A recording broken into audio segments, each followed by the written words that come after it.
Vamos então começar o segundo capítulo de nosso lar. Clarencio. Suicida, suicida, criminoso infame. Gritos assim cercavam-me de todos os lados. Onde os sicários de coração empedernido? Por vezes enxergava-os de relance, escorregadios na treva espessa. E quando meu desespero atingia o auge, atacava-os, mobilizando extremas energias. Em vão, porém, esmurrava o ar nos paroxismos da cólera. Gargalhadas sarcásticas feriam-me os ouvidos, enquanto os vultos negros desapareciam na sombra. Para quem apelar? Torturava-me a fome, a sede me escaldava. Comezinhos fenômenos da experiência material patenteavam-se-me aos olhos. Crescera a minha barba, a roupa começava a romper-se com os esforços da resistência na região desconhecida.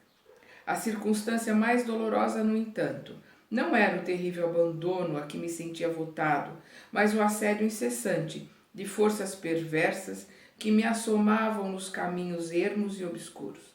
Irritavam-me, aniquilavam-me a possibilidade de concatenar ideias.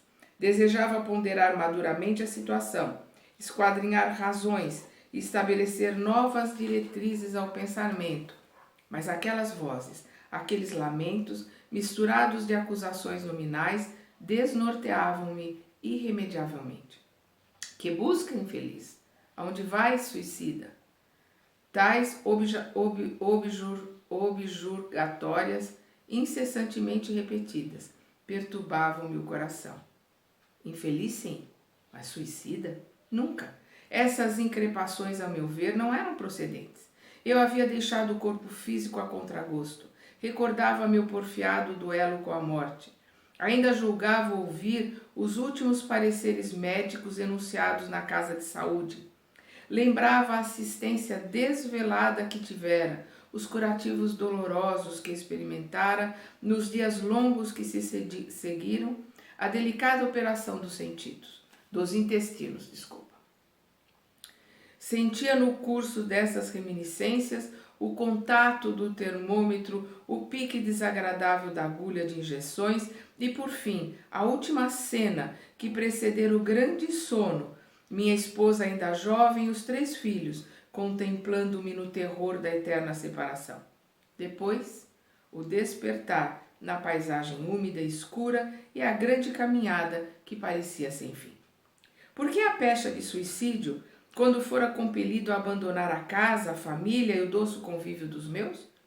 O homem mais forte conhecerá limites à resistência emocional. Firme e resoluto a princípio, comecei por entregar-me a longos períodos de desânimo e, longe de prosseguir na fortaleza moral por ignorar o próprio fim, senti que as lágrimas longamente represadas visitavam-me com mais frequência, extravasando do coração. A quem recorrer? Por maior que fosse a cultura intelectual trazida do mundo, não poderia alterar agora a realidade da vida. Meus conhecimentos ante o infinito semelhavam-se a pequenas bolhas de sabão, levadas ao vento impetuoso que transforma as paisagens. Eu era alguma coisa que o tufão da verdade carreava para muito longe. Entretanto, a situação não modificava a outra realidade do meu ser essencial. Perguntando a mim mesmo se não enlouquecera, encontrava a consciência vigilante, esclarecendo-me que continuava a ser eu mesmo, com o sentimento e a cultura colhidos na experiência material. Persistiam as necessidades fisiológicas sem modificação. Castigava-me a fome todas as fibras, e nada, obstante o abatimento progressivo, eu não chegava a cair definitivamente em absoluta exaustão. Vamos lembrar que quando a gente desencarna, continuamos sendo nós mesmos. É esse o susto que ele tem aqui. Continuamos a ter sede, ter fome, urinar, defecar. Igualzinho, não muda nada. Por isso que muitos espíritos às vezes aparecem nas mesas mediúnicas sem saber que desencarnaram. estão perdidos, estão tentando falar com as pessoas não respondem. São situações tristes, tão tristes quanto a dele, que está aqui no meio desses espíritos iguais a eles, que também estão ali como suicidas, suicidas inconscientes, porque se suicidaram através da falta de respeito para com o corpo, por não cuidar devidamente do corpo, com a alimentação, né, com, digamos assim, o equilíbrio de todas as coisas, com os sentimentos, com a vida sexual, com as emoções, com a espiritualidade. Nós precisamos ter um equilíbrio em tudo e termos um conhecimento e uma busca verdadeira interior para a nossa modificação, para a nossa melhora, para que a hora que a gente desencarne um pouco melhor do que viemos. Não é o caso dele, ele pelo jeito está desencarnando aqui pior do que veio, porque ele está aqui num sentimento, num desespero, porque ele não sabe o que está acontecendo, por falta de conhecimento, mas principalmente ele está sendo atormentado pelos seus iguais. É isso que a gente tem que entender, aquilo não é castigo. Ele está convivendo com aqueles que pensam, sentem, bebiam, usufruíam do corpo e do sexo exatamente como ele fazia aqui na Terra, só que sem o verniz da sociedade, né? Sem as máscaras, exatamente como são. Ele também estava ali, ele para os outros era um monstro também, barbudo, com as feridas abertas, ensanguentado, né? Rasgado, cabelo comprido, todo sujo de lama. Quer dizer, ele também era um monstro para os outros, né? Ele não, mas da mesma forma que ele viu os outros, todos ali eram afins, estavam todos na mesma vibração. Afins atraem afins. De quando em quando deparavam-se-me verduras que me pareciam agrestes, em torno de humildes filetes d'água que me atirava sequioso. Então ele está falando aqui da fome e da sede. Devorava as folhas desconhecidas, colava os lábios à nascente turva, enquanto mo permitiam as forças irresistíveis a impelirem-me para a frente, né? Aqueles espíritos que faziam com que ele andasse sem fim ali, impelia para não saber para onde ia, né? Estavam todos perdidos, todos caminhando ali sem saber para onde ir. Muita vez suguei a lama da estrada, recordei o antigo pão de cada dia, vertendo copioso pranto. Uma situação dolorosa, extremamente difícil. Não raro, era imprescindível ocultar-me das enormes manadas de seres animalescos que passavam em bando, quais feras insaciáveis. Eram quadros de estarrecer. Acentuava-se o desalento. Foi quando comecei a recordar que deveria existir um autor da vida, fosse onde fosse. Ele começa aqui a diminuir o orgulho, a prepotência, a vaidade, começa a pensar em Deus, começa a olhar para dentro. Começa aqui o processo dele. Vamos ver que isso demorou muito tempo para que ele chegasse nesse ponto. Foi quando comecei a recordar que deveria existir um autor da vida, fosse onde fosse. Essa ideia confortou-me. Eu, que detestara as religiões no mundo, experimentava agora a necessidade de conforto místico. Ele ainda estava com aquelas ideias de que eram misticismos, que eram bobagem, coisa de gente ignorante, né? Então, por isso que eu estou dizendo, é o orgulho, a vaidade, a prepotência. Não existe castigo, existe um imã que nos atrai para aquilo que sentimos, pensamos e para aqueles que sentem e pensam iguais a nós. Afins atraem afins. Ele estava onde ele deveria estar, com os iguais que pensam e sentem igualzinho a ele. Médico extremamente arraigado ao negativismo da minha geração, impunha-se-me atitude renovadora. Tornava-se imprescindível confessar a falência do amor próprio a que me consagrara orgulhoso.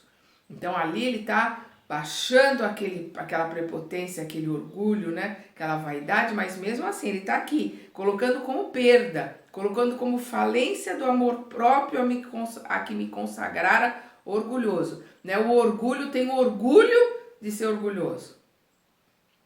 E quando as energias me faltaram de todo, quando me senti absolutamente colado ao lodo da terra, sem forças para reerguer-me, pedi ao Supremo Autor da natureza me estendesse mãos paternais, então amargurada.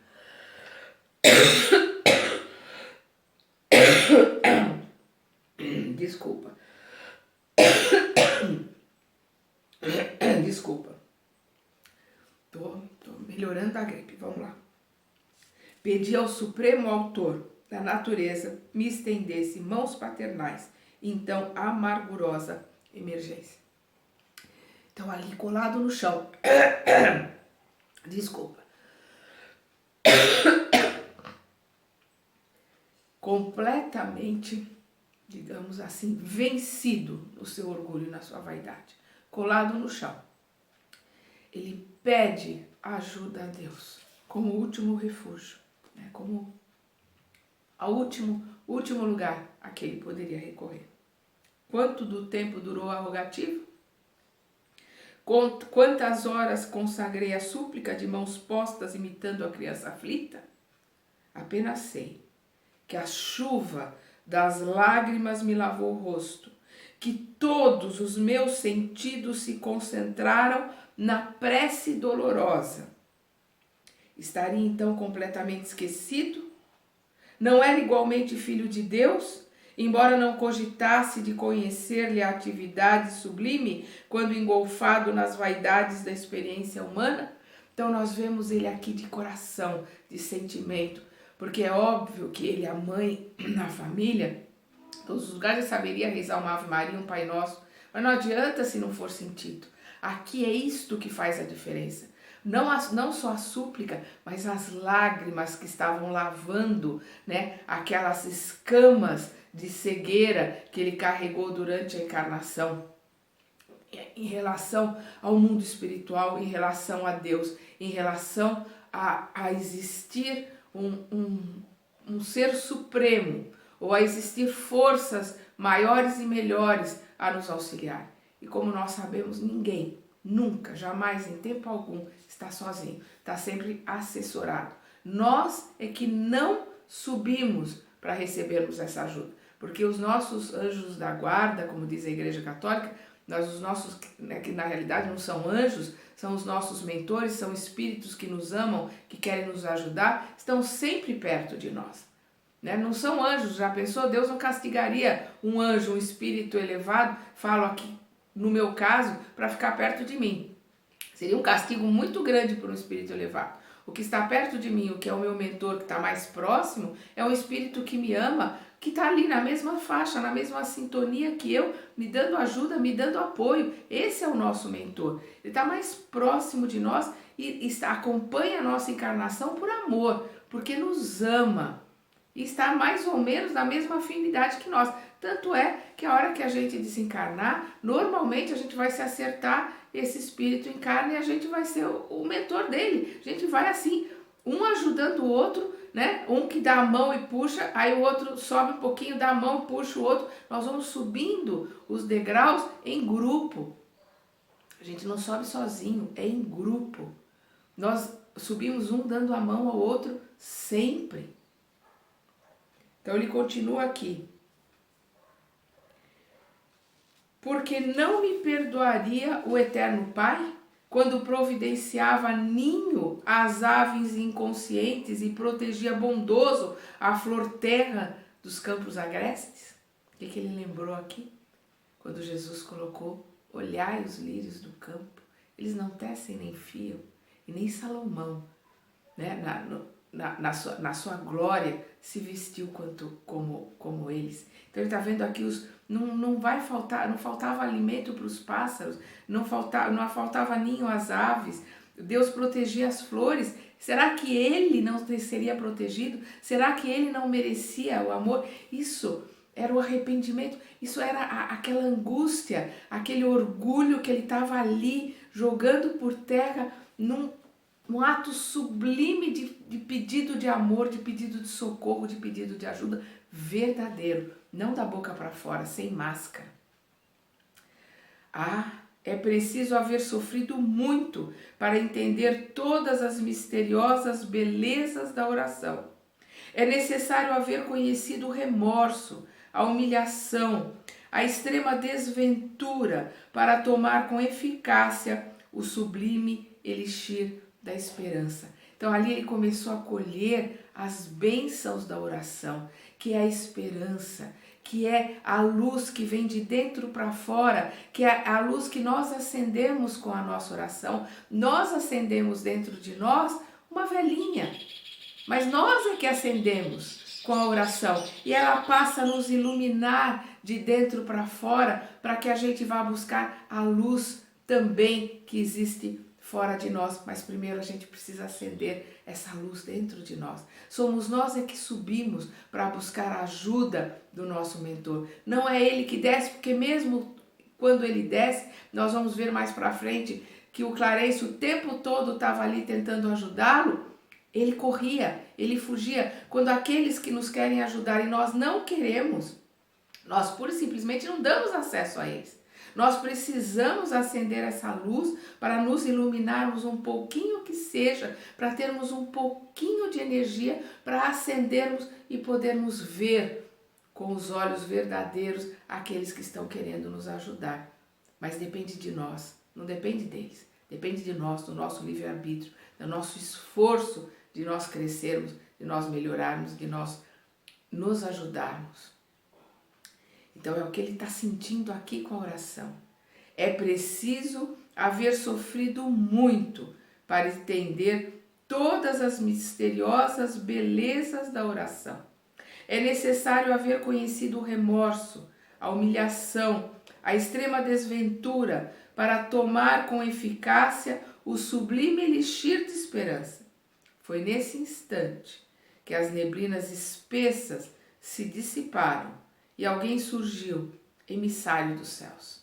Um velhinho simpático me sorriu paternalmente, inclinou-se, fixou nos meus olhos os grandes olhos lúcidos e falou: coragem, meu filho, o Senhor não te desampara. Ele não desampara ninguém. O Clarencio nunca deixou de estar ali. Ele é que não via. Ele é que fugia do Clarencio.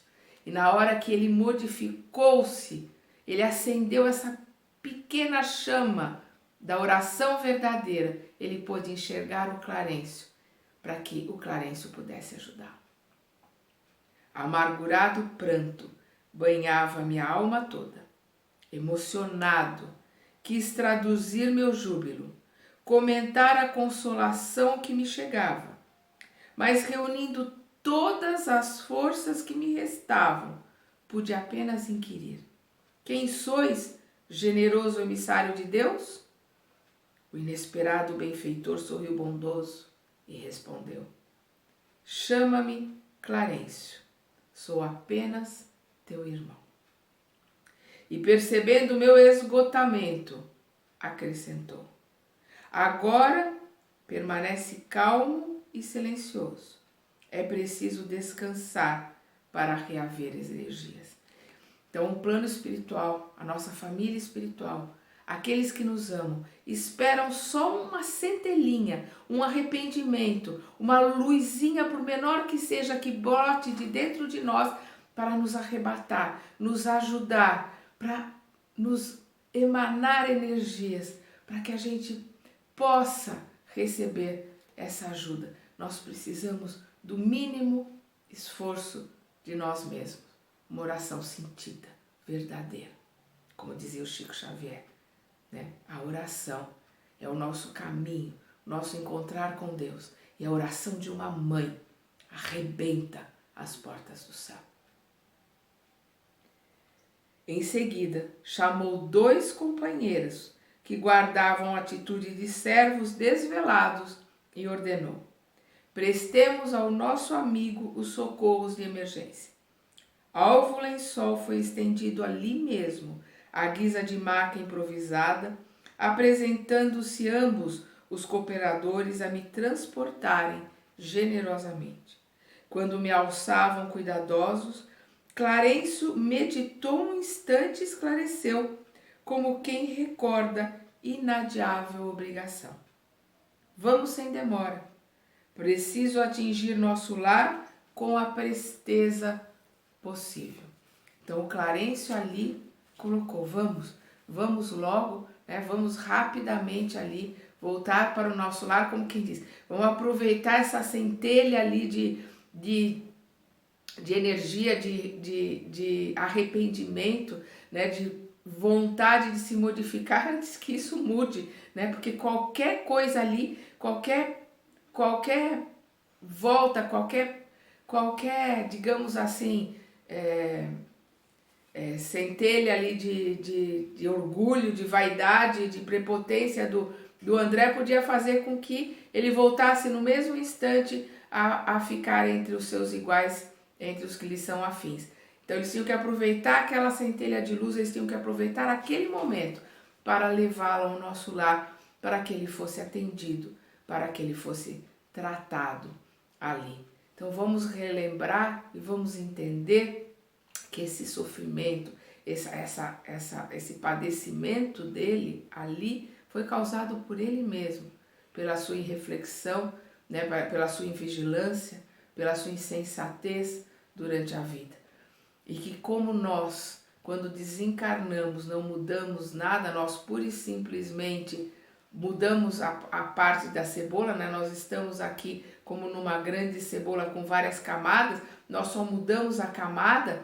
Na camada em que ele estava ali, ele continuava o mesmo, com fome, com sede, com todas as necessidades, com orgulho, com a vaidade, com a prepotência, com todas as ideias e com seus iguais, que estavam em volta dele também quando estava encarnado. Só que ele só sentia isso, só percebia com seus afins desdobrado no sono, mas ali ele estava com os pensamentos ali soltos, né? E no verniz da sociedade ele estava ali belo, feliz, achando que estava cumprindo as suas obrigações. Era bom pai, provedor, o que ele fizesse dali não iria fazer diferença, né? Não ia existir nada depois da morte. E ele encontrou com aqueles que pensavam da mesma forma, aquela situação ali de dor, aquela situação de penúria em relação a vivenciarem ali todos juntos naquilo que plasmaram, o que eles estavam sentindo, vivendo ali, eram o que eles plasmaram, que eles materializaram com as suas ideias, com a sua mente, com os seus sentimentos.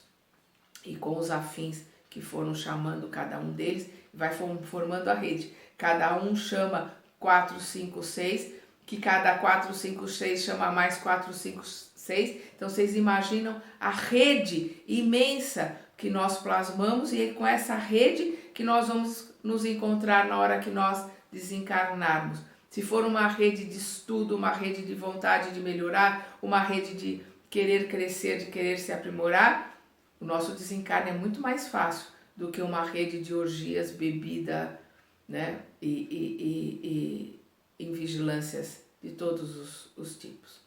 Vamos continuar aqui aprendendo com o aprendizado do André Luiz no próximo capítulo.